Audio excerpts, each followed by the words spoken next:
Well, hello. I'm Miss Taylor, and this time the video is on assessment. Assessment has become one of my favorite things, which I didn't think would happen because I hated being marked as a child. Yet, I did always love giving like check marks, doing the peer marking thing you do in school. Yeah, here I have some examples of some of my assessments from previous field placements. The first one being a rubric my class and I made based on examples. We're doing a writing prompt based on the book Wonder, which if you haven't read it, I highly recommend. I made up 4 examples. Level 1, poor.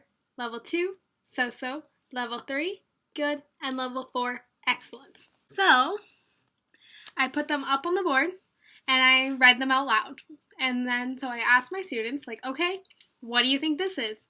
Why do you think it's like that? So our 3 categories were amount of effort put in, amount of detail put in, and time management, which in a grade 3-4 class, I felt that the fact they wanted to put time management in their paper, it made my heart pretty happy. When they came up and asked me about their assignments, I'd be like, okay, well, what level do you think you're at? I think I'm at a level 2.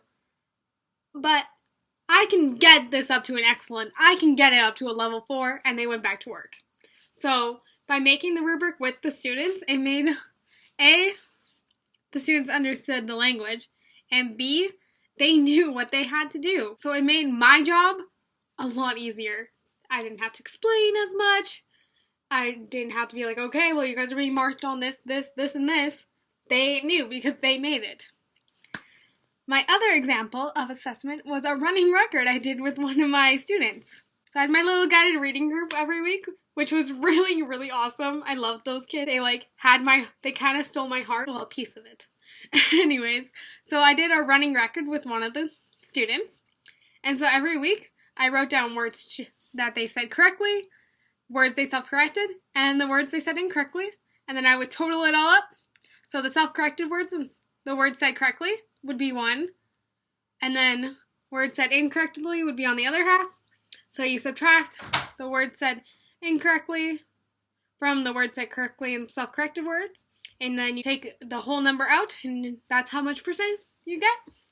And so I saw, depending on the story, so we started about 94%, went up, went a little down, went a little more down, went a little up, stayed the same, went a little up, went way up by the end of it. So it was very interesting for me to see that little roller coaster. The amount that her self-correcting words went down because she just started to recognize the words, as well as the words said incorrectly just started to go down because she was recognizing more and more words, which made my heart very happy. A way that we can use tech to help assess is by having, recording the students on a camera, like I'm doing right now, recording them speaking, so that way they can hear when they are self-correcting or saying words incorrectly, and then they know because they can hear it as they rewatch the video. That's one of my personal favorites, as we saw in the ABC kindergarten video that we talked a lot about last year.